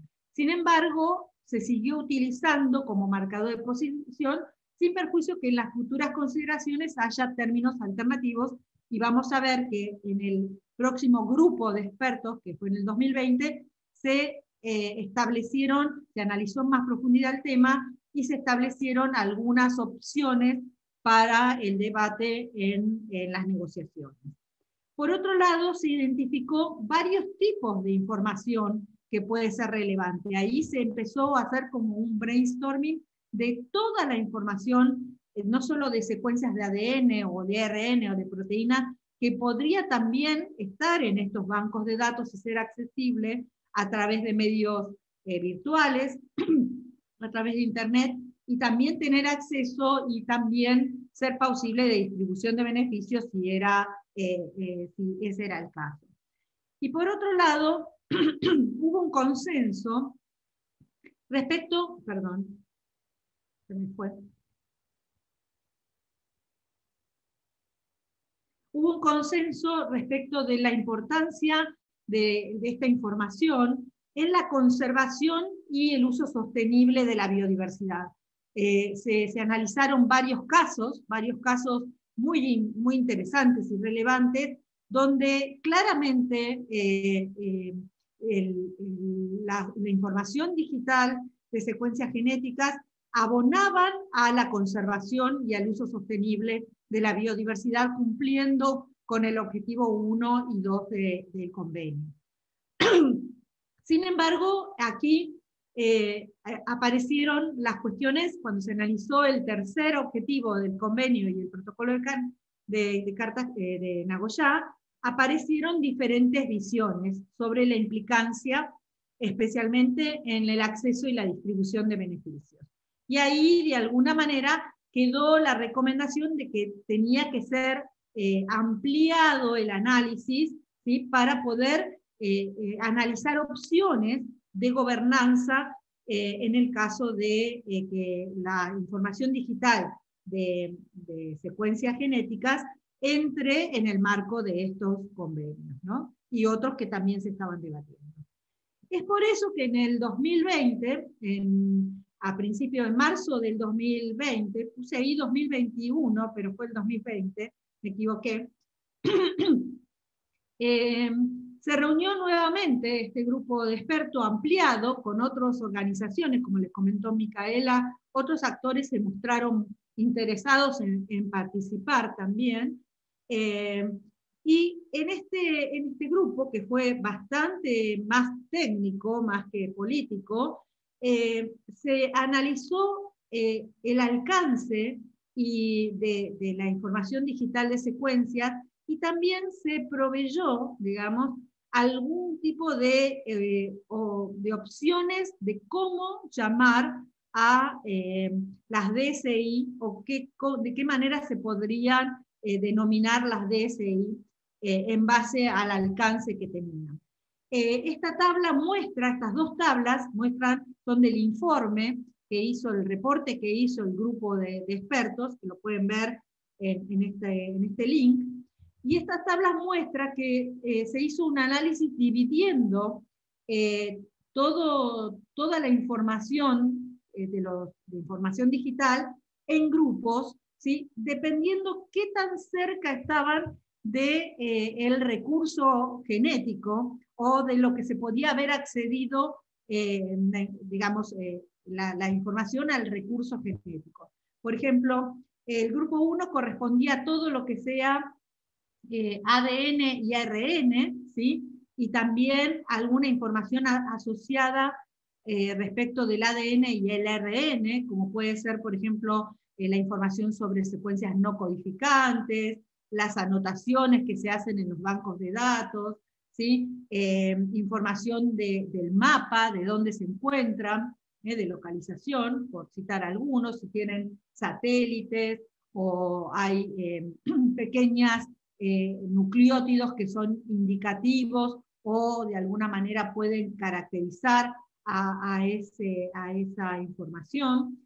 Después hubo un grupo 2 que incluía el grupo 1, ¿sí?, iba incluyendo, incluía toda la información del grupo 1, más la información que tenía que ver con la expresión, con las proteínas, y eventualmente todas las modificaciones, a lo mejor que post-transduccionales, por ejemplo también la epigenética, que tenía que ver con la expresión de las secuencias de ADN y ARN. Y el grupo 3 era el grupo 2, sumado también, digamos, todos aquellos metabolitos o macromoléculas que tenían que ver con la información que estaba tanto en el ADN, el ARN, como la expresión de proteínas. Y bueno, y toda la información asociada, como por ejemplo la ubicación extracelular, la información bioquímica, etc. Y quedaba un grupo aparte, que había sido discutido en el primer grupo de expertos, que tenía que ver con la información asociada a toda esta información biológica de alguna manera, y que no necesariamente era información biológica. Podría serlo, pero no necesariamente. Por ejemplo, el conocimiento tradicional asociado a la información que se había obtenido por secuenciación o por análisis bioquímicos, o por ejemplo, información que tenga que ver sobre el comportamiento de esas moléculas o de esa característica del recurso genético en distintos ambientes, por ejemplo, sometidos a estreses bióticos o abióticos, ¿sí?, u otra información asociada con la posibilidad de utilización de esta información. Sin embargo, ¿sí?, el grupo de expertos convino en que la información asociada no era necesariamente información digital de secuencia genética. porque no estaba asociado directamente a las secuencias genéticas o a la tecnología para obtenerla. Entonces quedó como ahí, como que no parece ser parte de la información digital de secuencias, si bien es importante para el uso de esta, ¿no? Y después se debatió sobre el tema de cómo denominarlo. Y aquí la verdad que fue bastante difícil también, y para poder organizar un poco el debate, se trató de encontrar un nombre para cada uno de los grupos, ¿no es cierto? De los grupos que se habían identificado de distintas información o datos. Y aquí el grupo 1 era el más sencillo, porque los científicos siempre llaman información genética, información de secuencias genéticas, información genómica o datos de secuencias, ¿sí? Cuando el grupo 2 también era bastante fácil, pero había tanta información diferente que uno podía llamar de distintas maneras, que la lista era bastante amplia. ¿Sí? Y el grupo 3, que tenía que incluir a los grupos 1 y 2, ahí ya también era mucho más difícil. Sin embargo, había algunos conceptos que han aparecido en la literatura científica, como por ejemplo la información ómica, ¿sí? Que puede ser la metabolómica, la genómica, la proteómica, ¿sí? Que de alguna manera podían estar resumiendo también la información o con la terminología de los grupos 1 y 2 y 3. Y la información asociada, que bueno, que se la llamó información asociada, pero podía ser información contextual o subsidiaria, ¿no? De la información que estaba dando. Bueno, este fue un poco el resultado, digamos, más relevante del segundo ATED, aunque también yo los invito a ver el reporte, porque también hay algunas aclaraciones bastante importantes sobre, bueno, cómo se reconoció, cómo se utiliza esta información, cómo se accede a los bancos de datos, cómo esta información puede ser compartida de distintas maneras, también la importancia de esta información en otros ámbitos, como el tema de la salud animal, vegetal y la salud humana, ¿sí? Y también analizó la necesidad de creación de capacidades en distintos países, especialmente desarrollados, o economías en transición, y en las comunidades locales indígenas, para poder entender y acceder a esta información, ¿no? Poder tener las capacidades de comprender comprender de qué se trata, comprender cómo utilizarla y también generar productos que puedan estar también en el mercado y distribuir beneficios también a aquellos países en donde se ha accedido a la información, en el caso que sea necesario. Actualmente, ¿sí? Luego de este reporte de la TED, ¿sí? El Convenio de Diversidad Biológica ha organizado una serie de webinars que son para de alguna manera debatir estas recomendaciones, las recomendaciones de los expertos y opciones de gobernanza también que se han debatido en otros ámbitos, no necesariamente en este grupo de expertos, sino algunos organizados por ejemplo, la iniciativa ABS, que es la que hizo el video, donde se ha hecho reuniones para debatir qué opciones de gobernanza en el marco del convenio de diversidad biológica y del protocolo de Nagoya podría haber. Y entonces, en este momento, se han hecho una serie de 4 webinars, y estos webinars son para poder difundir un poco, que se entienda de qué se trata la información digital de secuencias genéticas. Otro es cómo está implicada, las implicancias que tiene en el marco del convenio, las opciones de políticas o de gobernanza en términos de acceso y distribución de beneficios, Y el último webinar es sobre los criterios para poder considerar estas opciones de gobernanza. Y sin ir en mucho detalle, porque la verdad es que es bastante complejo, quisiera mostrarles cómo son estas opciones de gobernanza, ¿no? Que si bien no son exhaustivas, podrían aparecer otras, y también como están organizadas es como se presentaron en los webinars, pero hay distintos papers y distintos debates u otros foros donde estas opciones aparecen de manera diferente o con ciertos matices. Pero, por ejemplo, las opciones van desde una opción 0, que es mantener el status quo, donde nada cambia, ¿no? Donde el mecanismo y la determinación del origen del recurso es incierto, y las condiciones de acceso y distribución de beneficios también, hasta empezando por una opción 1, que sería que la información digital de secuencias genéticas está integrada a los términos del CDB y del protocolo de Nagoya, o sea que en cuestiones de distribución de beneficios sería lo mismo recursos genéticos que información digital de secuencias genéticas, o sea, integra el concepto en el concepto de recursos genéticos. Y luego por opciones, voy a pasar a la última, que es más extrema, donde la opción 5, donde no existe participación de beneficios y los recursos genéticos son cosas totalmente diferentes a la información digital de secuencias genéticas. Y en el medio, ahora voy a pasar a la diapositiva siguiente para hablar un poquito de digamos, las distintas matices que tienen estas opciones de gobernanza. En el medio hay distintas opciones que van desde, digamos, tomar los mecanismos que ya existen, como los mecanismos del protocolo de Nagoya, que es bilateral, y donde existen estos acuerdos mutuamente acordados, ¿no? Que podrían estar estandarizados para la información digital de secuencias particularmente, o haber una estandarización internacional, hasta aquellos que de alguna manera proponen un mecanismo multilateral donde ya no exista más el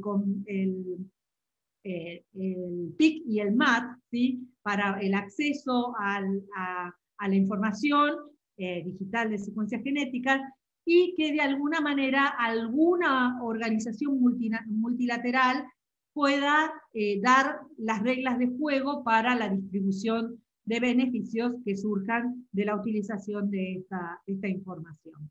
Voy a pasar a la siguiente, que es compleja y les pido disculpas que está en inglés. No sé si quieren mover las fotitos de nosotros para poder verla, pero lo que quiero mostrar aquí es que están todas las opciones, las 5 opciones. La opción 2 tiene 2 subopciones y la opción 3 también.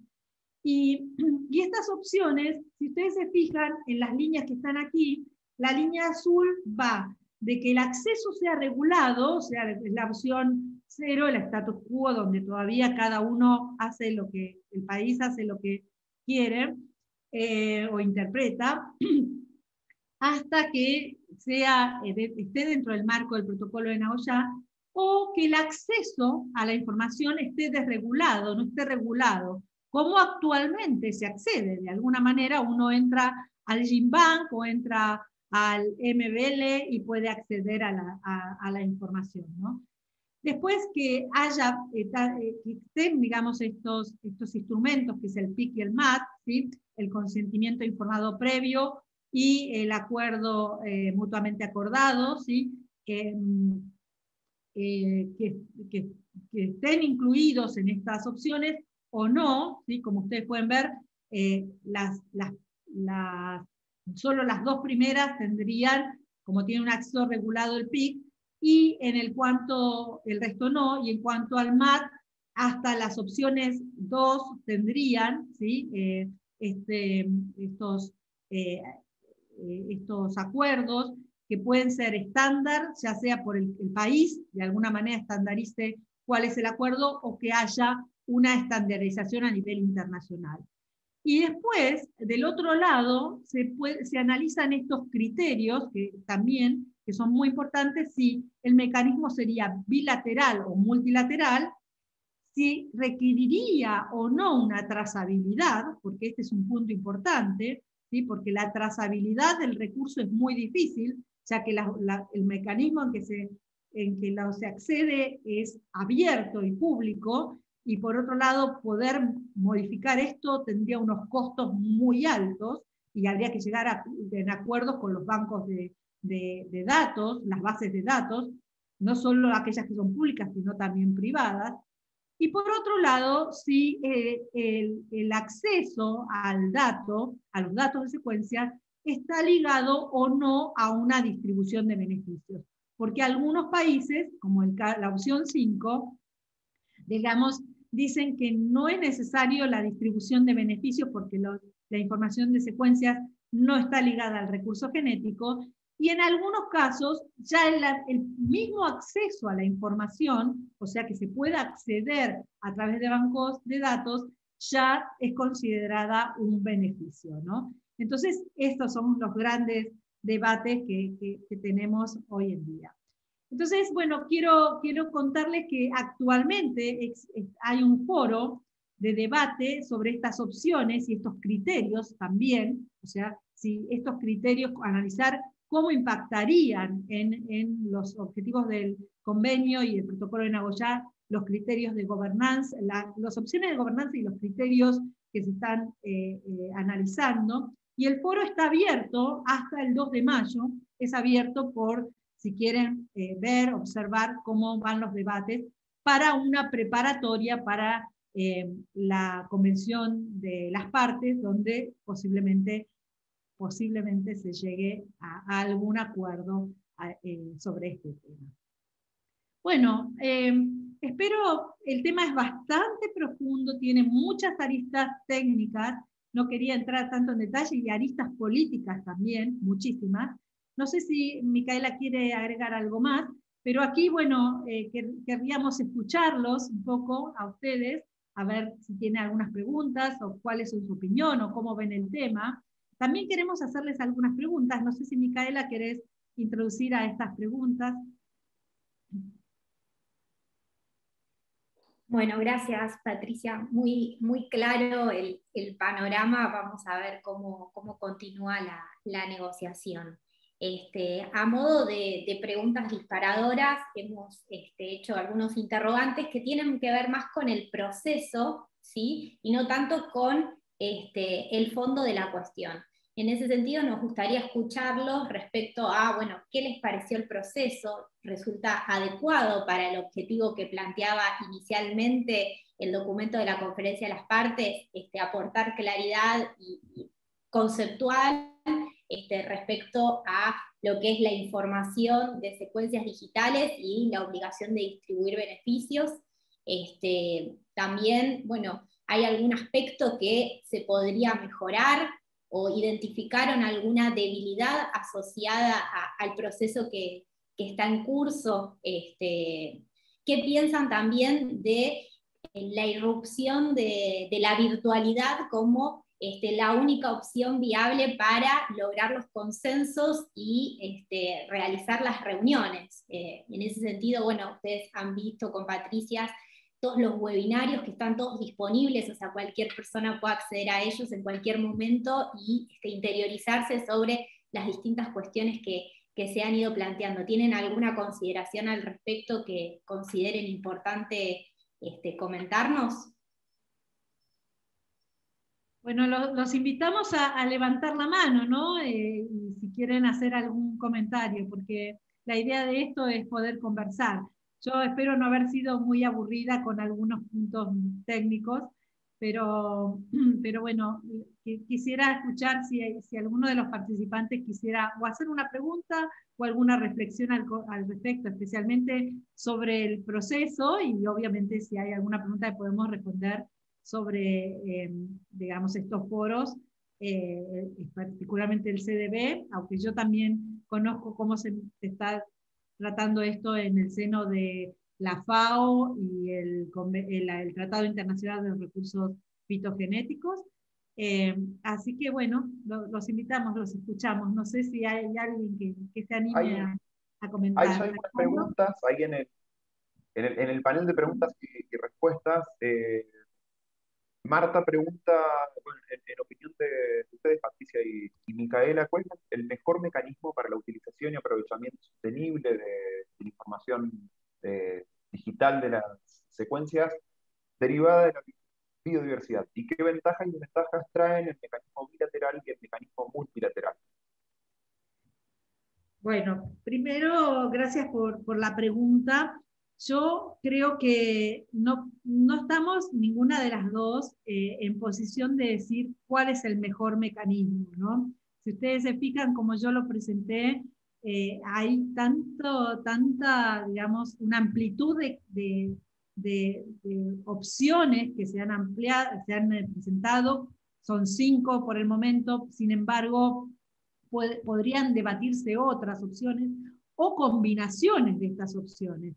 Ahora, si uno piensa en cuáles son las implicancias no solo para el convenio, sino también para el avance tecnológico, para la investigación y el desarrollo, toda esta información que el ámbito científico está acostumbrado a intercambiar a través de las redes, de la internet, ciertos sitios, bancos de datos, sitios de literatura científica, digamos, hace al progreso científico. Fíjense el tema justamente de la pandemia de COVID y las vacunas y los tratamientos y,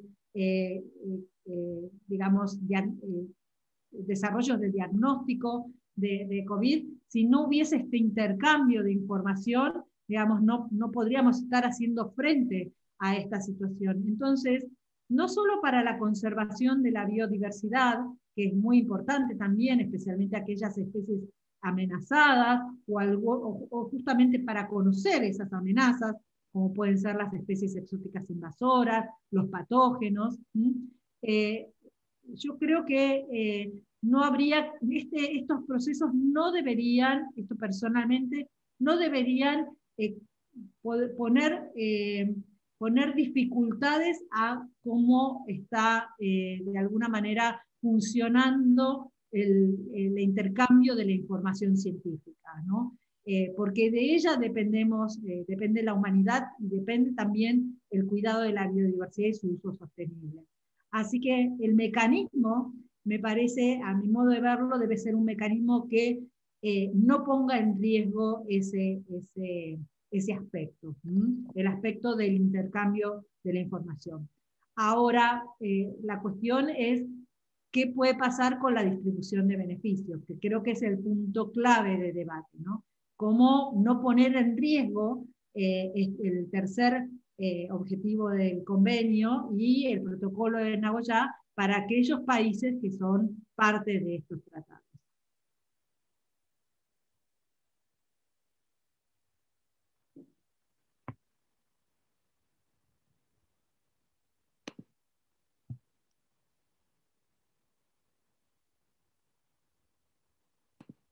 ¿Alguna otra pregunta o alguien que quiera hacer un comentario? La verdad que me gustaría escucharlos.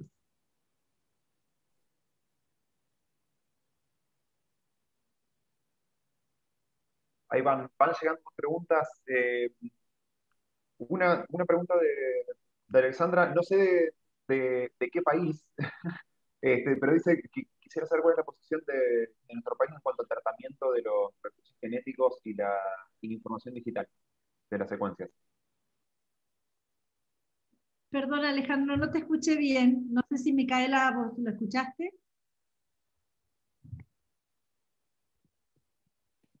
Sí, un poco pregunta a Alexandra cuál ha sido la posición nacional al respecto. Bueno, en materia normativa y sin meternos en la negociación, la información genética está incluida dentro de, obviamente, las solicitudes que se hacen de autorización de acceso, y también se incluye en los que son los acuerdos de transferencia de material o de distribución de beneficios. En ese sentido, un poco la posición ha sido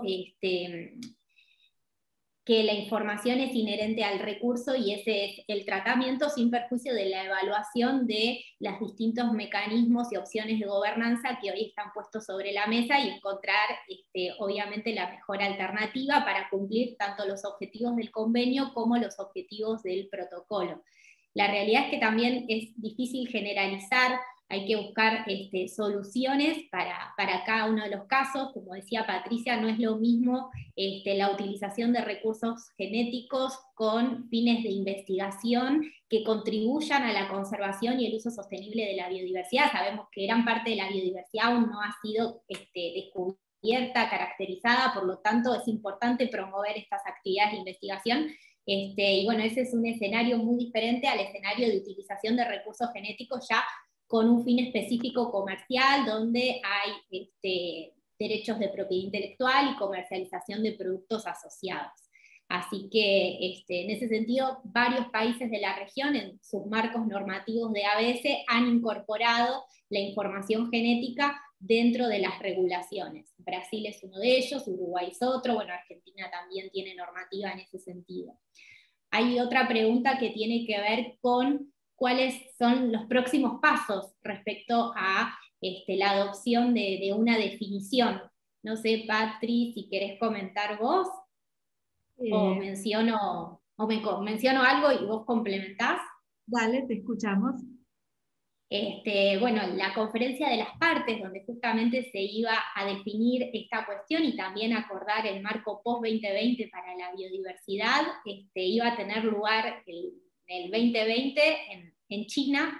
Obviamente la reunión quedó suspendida. Hace poco tiempo la Secretaría del Convenio ha notificado la intención de hacer la reunión presencial en el mes de octubre de este año en China también. Así que se espera alguna definición si realmente se concreta la reunión. Por lo pronto hay avances en cuanto a las distintas reuniones que se vienen realizando. No sé, Patricia, si querés mencionar una que va a comenzar ahora en los próximos días, que va a tener un formato virtual, pero ya más vinculante para los países partes. Julieta pregunta si es posible llegar a un consenso a corto plazo. Yo personalmente creo que no. Creo que todavía hay mucho debate y también una falta de entendimiento de las partes y los actores interesados. Hay actores que están más involucrados, por ejemplo, el sector privado, los bancos de datos, algunos institutos de investigación y centros de colecciones de recursos genéticos, como puede ser algunos museos o jardines botánicos, centros de investigación, algunos países que tienen grandes intereses y donde se encuentran también los bancos de datos, o tienen bancos de datos privados o públicos privados, pero muchos países partes, ¿sí?, no se han involucrado o interiorizado profundamente. Hay también una barrera del lenguaje, creo que esto es importante decirlo. Yo celebro que estemos hablando ahora en español de este tema y que tengamos el videito traducido, que lo vamos a ver si también se lo ofrecemos yo ya se los mandé a la iniciativa ABS, para que las personas de habla hispana puedan también acceder a esta información. Algunos documentos, muchos, se traducen a distintos idiomas, pero también es un tema complejo que necesita de expertos técnicos y científicos para poder interpretarlos. Muchas veces cuando hay algunos negociadores que vienen de otras áreas, ¿no?, como pueden ser, no sé, económica, política, no sé, a veces cuesta el lenguaje biológico y bueno, y eso también es una barrera para que se pueda llegar a un consenso. No solo las diferencias que hay en cuanto a las opciones o a la posición que se tiene de las opciones, sino también a poder entender la complejidad del tema. Tenemos muchas preguntas, no sé, Alejandro, había visto que alguien levantó la mano y me encantaría escuchar a alguien más. No sé si fue Félix o alguien que levantó la mano. Está Félix, vamos a ahí le permitimos hablar a Félix, pero antes había una pregunta acá, ay, se me está yendo todo. Eh, no, si conocen cómo están tratando el tema de la información digital y los beneficios de los países que no ratificaron el convenio de Nagoya, pero que cuentan con marcos regulatorios, como el caso de algunos países andinos que tienen la decisión 391. No sé, Micaela, si vos querés comentar algo si sabés sobre algunos países que no han ratificado, ¿tenés alguna información? Bueno, justamente los países que no ratificaron Nagoya y son partes de la comunidad andina tienen marcos normativos que justamente no están alineados con las disposiciones del protocolo de Nagoya, sí con las disposiciones del convenio. En ese sentido, tengo entendido que incluyen la información genética dentro de lo que son los contratos de ABS, como el caso de Colombia, ¿no? Pero bueno, a nivel normativo, obviamente la legislación o las medidas regulatorias que han sido adoptadas inspiradas en la disposición del convenio y no así del protocolo de Nagoya. Por lo tanto, no incorporan todas estas ventajas que trae el protocolo para aclarar muchas cuestiones que están vinculadas al alcance, bueno, justamente al establecer consideraciones especiales respecto a la finalidad, para promover las actividades de investigación científica que contribuyan a la conservación y el uso sostenible de la biodiversidad, para aquellos casos en los cuales sea necesario prever medidas de acceso expeditas porque está en riesgo la salud humana, animal o vegetal, bueno, la consideración especial de lo que son los recursos genéticos para la alimentación y la agricultura. Entonces, bueno, esos países tendrán que ver si avanzan con esos marcos o en algún momento hacen alguna actualización y deciden hacerse parte del protocolo. En este momento el protocolo tiene 129 países parte, el último en incorporarse ha sido Brasil.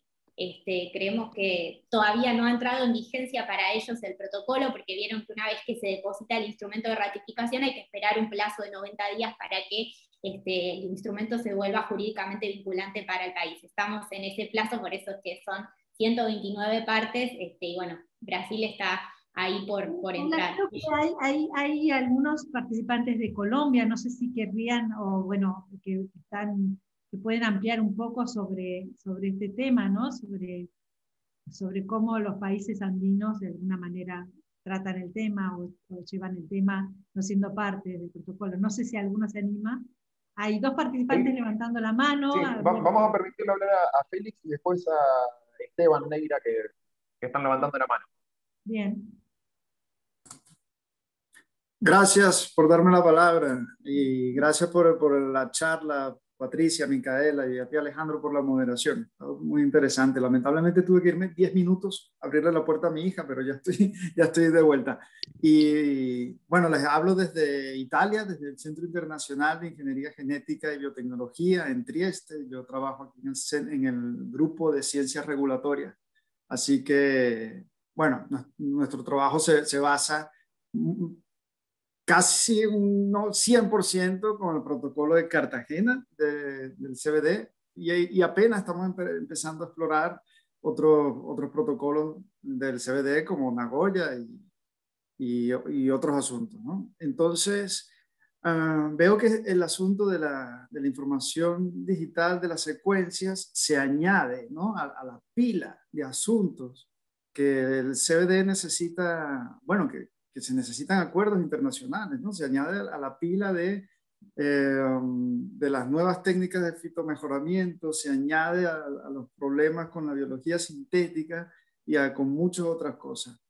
Y empezando porque no hay una definición, ¿no? de información digital de secuencia. ¿Ustedes son optimistas en que se llegue a un acuerdo en cuanto a la definición? Eso por una parte. Y por otra parte, ¿ustedes creen que se van a evitar los errores del pasado esto ya es una apreciación personal, los errores del pasado de ultra regular estos asuntos en estos foros internacionales? Y gracias. Bueno, Félix, muchas gracias por tu por tu aporte. La verdad es que también te felicito por tu trabajo que estás haciendo allá en Trieste, que estás muy involucrado con todos estos temas y con la difusión también del asesoramiento científico y la diplomacia científica.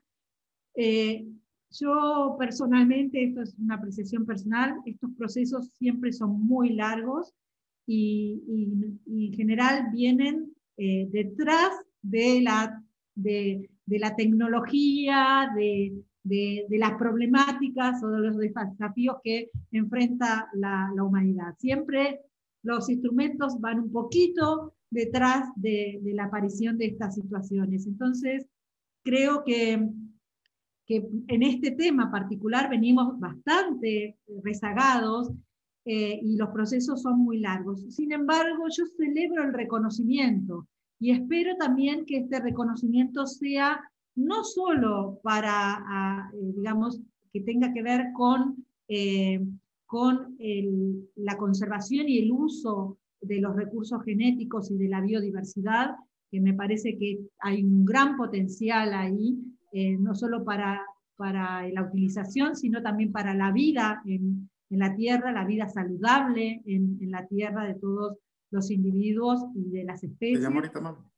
Sino creo que también hay un tema ahí con cómo es el avance de la tecnología, ¿no? Cómo nosotros vamos dando saltos en la posibilidad de tener mejor calidad de vida, mejor estándar de vida, mejor relación con la naturaleza también.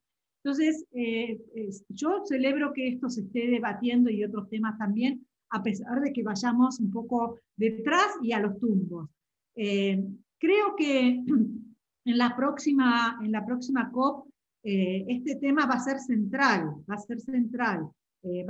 a pesar de que hay otros temas también, como vos decís, hay una larga lista de temas, este punto es como que viene siendo debatido y hay un proceso que yo también me parece muy bueno, que son estos webinars, que son estos debates en los foros, y que esta circunstancia de la virtualidad, una de las cosas que preguntábamos es qué les parecía, también ha tenido su ventaja, a pesar de toda la desventaja de la situación global, ¿no? De la pandemia, que la gente de alguna manera no tiene que viajar, no tiene que viajar para ir a negociar y puede interiorizarse de los temas estando sentado en su casa con su computadora, con su teléfono, con su tablet o lo que sea, se puede interiorizar.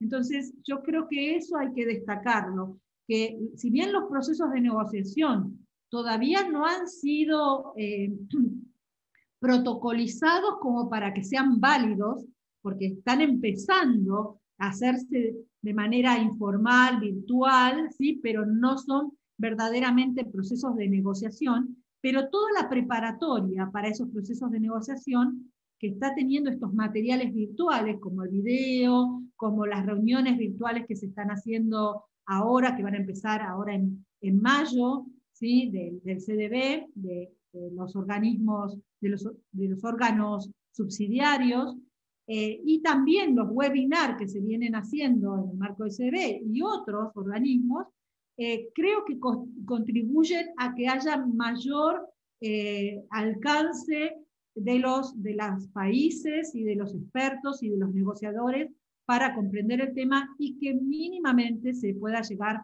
a algún acuerdo, por lo menos a lo mejor a el concepto y el alcance de las DCI, y eventualmente para otras COP quedará a lo mejor el tema de la gobernanza, o a lo mejor se avanza en alguna idea general de cuál debería ser el camino a seguir.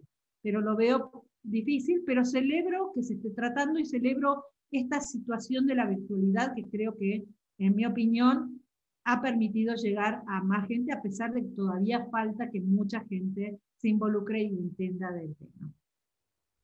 ¿Había alguien más, Alejandro? ¿Estás? Estaba silenciado. Esteban Neira había levantado la mano para hablar. Bueno, muchas gracias.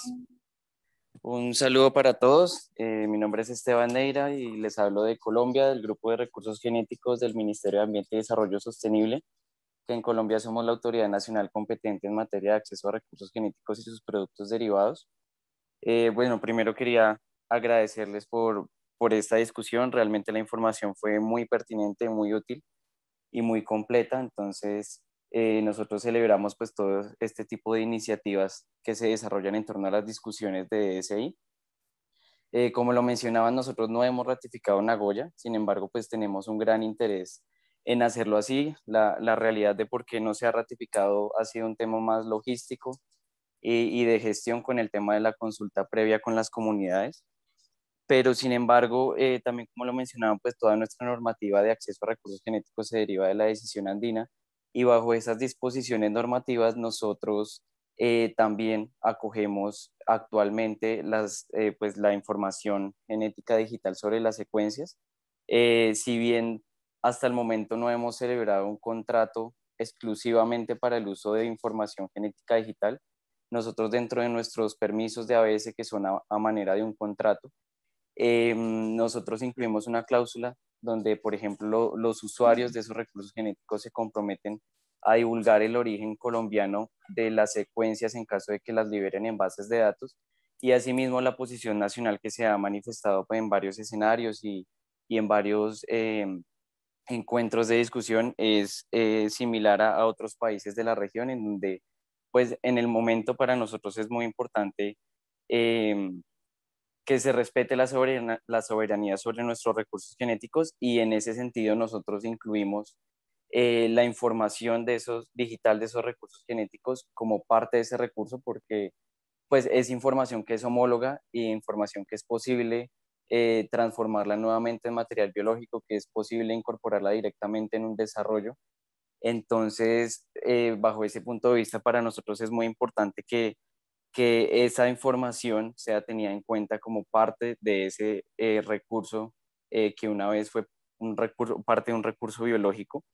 Entonces, si bien digamos en nuestra normativa actual no se incluye así explícitamente la información genética sobre las secuencias, con las disposiciones normativas que tenemos actualmente, para nosotros legalmente es posible suscribir acuerdos de ABS para el uso de esas secuencias digitales, y estamos en proceso de actualización de toda nuestra normativa en materia de acceso a recursos genéticos, y nuestra idea es que bajo esa normativa pues quede más explícito el tema de las secuencias digitales, también pues esperando de que se llegue pronto a un consenso sobre la definición de este término a nivel internacional.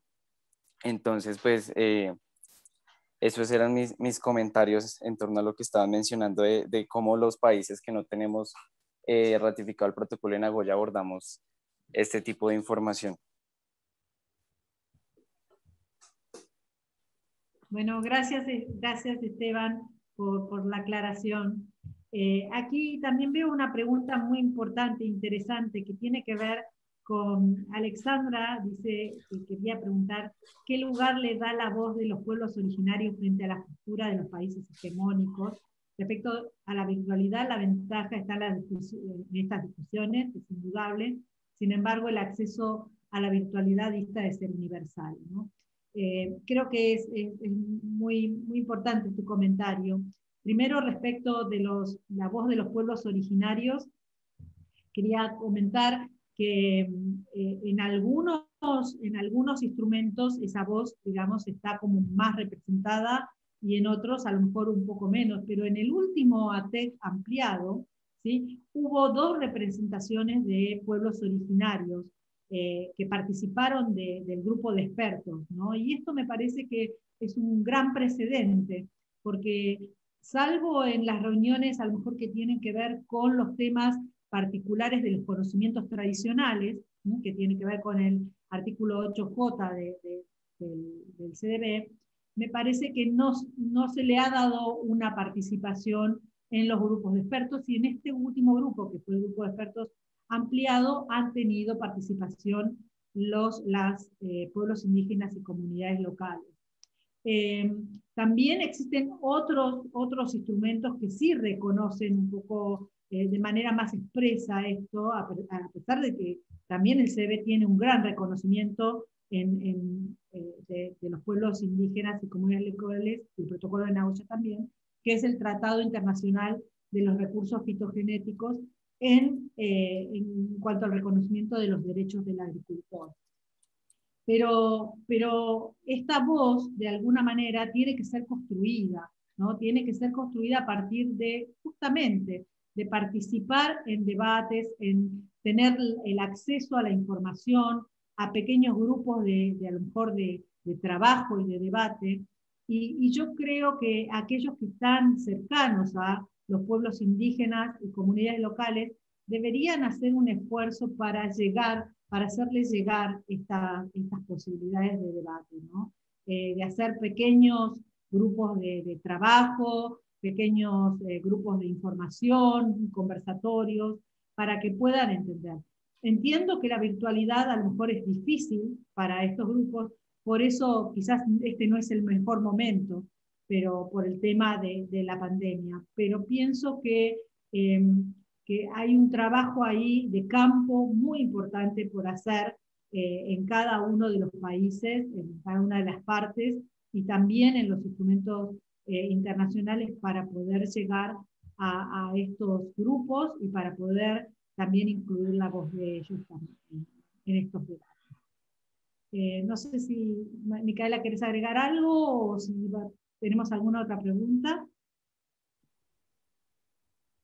Le agradecía a Esteban el comentario y bueno, la claridad respecto a cómo se estaba gestionando la DCI en Colombia. Pero no, la realidad es que la virtualidad en ese sentido ha sido muy positivo en algunos aspectos. Obviamente no reemplaza las reuniones presenciales, sobre todo por bueno, esta situación de desventaja que algunos países pueden llegar a tener en la conectividad y el acceso a Internet. Hay una pregunta más respecto a la posición que tienen los países que desarrollan tecnologías y productos como puede ser Estados Unidos y el sector privado frente al pago de los beneficios y el uso de la información. Bueno, es muy interesante la pregunta, ¿no? Sobre ese sector. Realmente yo creo, por digamos, el contacto que he tenido en los grupos de expertos, que también ha participado el sector, y también los países desarrollados que tienen industrias, ¿no? Que utilizan la información, ellos, si bien hay un gran interés económico en el acceso y en el utilizar esta información, también quieren poder llegar a un acuerdo o un mecanismo que les permita, digamos, hacer su tarea de manera adecuada, de manera legal y atendiendo a los compromisos que los países, los compromisos que tienen los países respecto de estos instrumentos, ¿no? Ellos, obviamente, tienen en mente, bueno, poder utilizar esta información, pero también quieren mecanismos que de alguna manera no pongan, no les traigan problemas y que puedan reconocer, digamos, este acceso de manera legal, ¿no? De que puedan tener facilidad para poder desarrollar sus actividades. Ahora bien, yo creo que los mecanismos que actualmente están y que algunos países han definido, hacen que los costos de transacción, ¿sí?, sean muy altos, porque y también las discrepancias que hay entre un país y otro, ¿sí?, hace que algunas de estas organizaciones o empresas privadas o países vayan, digamos, a buscar la negociación para acceder a la información o al recurso, eventualmente, ¿sí?, en aquellos lugares donde hay mayor facilidad para poder acceder, y las reglas de juego y las normativas son como mucho más benévolas o accesibles para poder llegar a un acuerdo. Entonces, yo pienso que aquí el gran trabajo no está por parte de la posición que ellos tengan, sino la posición en la cual el país, de alguna manera, resguardando su soberanía, ¿sí?, también dé claridad legal para el acceso a sus recursos y también a la utilización de la información que circula libremente en Internet, en los bancos, ¿no? También acá hay un compromiso por parte de los bancos, también de la gestión y la declaración del origen del recurso de donde se tomó la secuencia. En los bancos existe digamos, una anotación de cuál es el origen del recurso, pero no todos los investigadores, ¿sí?, que hacen sus investigaciones, su desarrollo, y utilizan la información o cargan información de secuencia, declaran el origen del recurso de donde tomaron el material para secuenciar o para tomar la información. Entonces aquí también hay un trabajo que tiene que ver no solo con aquellos que van a acceder y van a utilizar y necesitan reglas de juego claras, sino también de dar las condiciones para que ellos puedan reconocer de dónde viene ese recurso, ¿no? Puedan entender de dónde viene el recurso utilizándolo de buena fe. Y para eso también hay un trabajo por parte de la comunidad científica de poder tener claridad cuando acceden a los recursos, saber cuáles son las reglas de juego para el acceso en cada uno de los países, y cuando cargan esa información en los bancos de datos, cuando suben o publican en un trabajo científico y ponen el número de acceso, ¿sí?, tener también claro que hay que declarar el origen del material biológico del cual se obtuvo la información.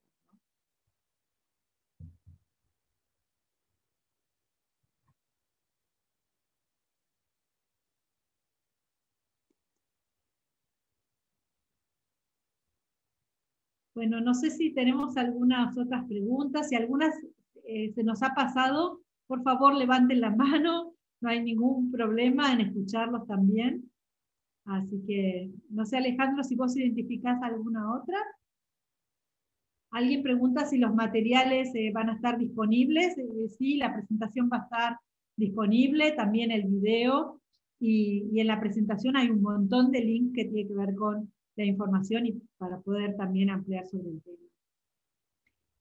Alguien también preguntaba sobre el tema de las vacunas, ¿no? Había leído una pregunta sobre el tema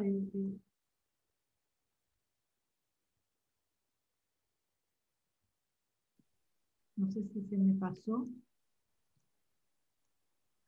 Hay una pregunta que tiene que ver con si no se logra negociar o acordar el tema, ¿cómo controlar la biopiratería de secuencias digitales? Bueno, es una muy buena pregunta también. ¿Qué va a pasar si no se logra el consenso necesario para establecer una posición a nivel internacional sobre este tema? La realidad es que va a quedar todo sujeto a los procesos de implementación nacional de los instrumentos. Entonces, por ejemplo, Brasil tiene incluida la información genética dentro de su ley. Por lo tanto, en Brasil, en la medida que se usen secuencias digitales de recursos genéticos de Brasil, deberá cumplirse con la normativa del país de origen. Si el país no lo tiene regulado, no habrá ningún tipo de sanción o incumplimiento al respecto. O sea, un poco como todos los temas, ¿no?, quedan sujetos a la soberanía nacional y los procesos de implementación nacional, las medidas que se adopten al respecto. Aún así, yo pienso que estando el tema en el tapete, ya creo que hay una luz roja respecto de la declaración del origen del material biológico del cual se tomó para obtener la información y la secuencia. Y aquí, repito, creo que también hay un compromiso por parte de la comunidad científica y las organizaciones científicas o de investigación y desarrollo, de cuando se cargan esta información en los bancos de datos, declarar el origen del recurso. Creo que eso facilitaría y pondría en un gran compromiso a aquel que va a realizar, a obtener esa información para hacer algún tipo de biopiratería, ¿sí? O aún bioprotección, ¿sí? En que tiene que ir a referirse al país de donde el recurso tuvo origen, para ver cuál es la posición que tiene el país. Esto debería ser actualmente así. Ahora que en el marco de los instrumentos, o en el marco del CDB y el protocolo de Nagoya, se llegue a un acuerdo de algún otro mecanismo, como podría ser un mecanismo multilateral, después los países, ¿no?, van a tener que, de alguna manera, adoptar esa opción que propone el instrumento. Con lo cual, adoptar esa propuesta o ese consenso de la conferencia de las partes, en muchos países implica también modificar sus leyes nacionales, porque si ahora la información digital, por ejemplo, tendría un mecanismo multilateral, digamos, el protocolo de Nagoya, que Argentina o cualquier otro país ha ratificado, ha firmado, ratificado, es en los términos en que está actualmente. Entonces, si esto cambia o hay un nuevo instrumento para la información digital de secuencias genéticas, luego los países van a tener que firmar, ser signatarios de ese nuevo acuerdo, ratificarlo y ahí ponerlo en vigor en sus leyes nacionales. Con lo cual, el proceso que viene después de llegar a un consenso podría también ser bastante largo e implicar la ratificación a lo mejor de una modificación del instrumento o un nuevo instrumento, ¿no? Eso también hay que tenerlo en cuenta. En el status quo que tenemos ahora, cada país es responsable sobre las normativas que tienen que ver con su soberanía natural, ¿no? Entonces, bueno, hasta que no haya un consenso y ese instrumento sea ratificado por cada uno de los países, bueno, esto sigue más o menos igual. Pero hay una alerta, porque está en debate, está en la mesa de los debates, y yo creo que aquí el trabajo de cada uno de los que genera información es relevante, ¿no? Es el de conocer cómo generar esa información y cargar los datos correctamente para que la declaración del origen esté asociada a esos datos.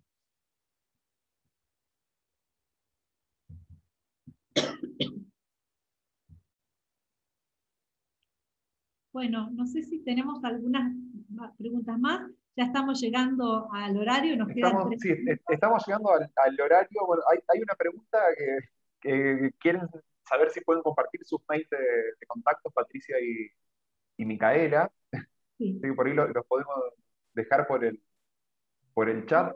Podés ponerlo en el chat. El mío es patriciaggadaleta@gmail.com. Es mi mail personal.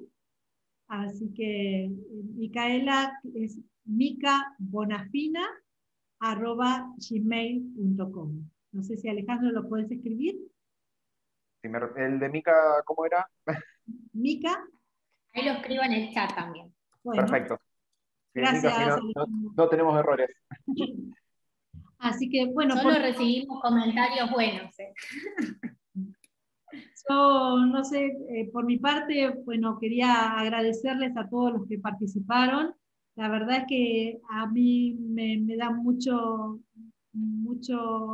alegría poder compartir mi experiencia y también contarles que esto es un proceso, ¿no? Y que en este proceso las capacidades que tienen los científicos y los investigadores para poder ayudar y colaborar con este proceso es muy importante. Y, así que yo quisiera sumarlos a todos a que cuando encuentren un documento o se les solicite opinión, se sumen, ¿no? Se involucren. Primero que es sumamente interesante y por otro lado se necesita el conocimiento y el conocimiento técnico, la interpretación de los científicos para poder llegar a buen puerto en estas negociaciones. Así que bueno, agradecerle a ustedes, agradecerle a Alejandro y a Micaela por acompañarme y también bueno, a los organizadores, a Carlos Aveledo, a Rubén Ibáñez, que también estuvo organizando a esta plataforma. Y bueno, por mi parte nada más, si queda alguna pregunta me pueden después escribir a mi mail. Y Micaela, si querés hacer un último comentario. Bueno, de agradecimiento. Gracias, Patri, por tu generosidad de siempre. Gracias, Alejandro, por la moderación impecable. Y muchas gracias, Rubén y Carlos, por esta iniciativa tan trascendente y darnos el espacio para compartir este proceso tan importante que realmente, bueno, es un proceso que incorpora mejora continua, ¿no? Vemos que hay avances en cuanto a gestionar las distintas cuestiones e ir mejorando con el tiempo para tratar de llegar a una solución que nos sirva a todos. Así que muchas gracias. Bueno, Micaela, Patricia, Alejandra, muchas gracias. Fue realmente un panel, un conversatorio muy interesante. Gracias a todos. Buenas tardes, buenos días. Bueno, para cerrar, gracias Carlos, y nada, pasarles a quienes siguen conectados aún, comentarles que va a haber dos actividades más de INSA. Una la compartimos recién en el chat a las 13 horas de acá de Buenos Aires. Va a haber un panel sobre la importancia de la interacción entre ciencia política y sociedad para una adecuada gestión de los recursos hídricos. Pueden ingresar desde el stand de INSA a la actividad. Y a las 16 horas se va a estar presentando un panel con unos 10 expositores y expositoras de distintas partes de Latinoamérica y el Caribe, donde van a estar presentando sus ensayos, unos ensayos con los cuales ganaron un concurso que se organizó desde INSA el año pasado, que tiene que ver con el estado actual del asesoramiento científico a gobiernos nacionales y locales en los países de la región. Así que, nada, para cerrar los esperamos y bueno, agradecerle nuevamente a Micaela y a Patricia por esta excelente presentación. Bueno, adiós. Hasta luego. Muy bien, cuídense.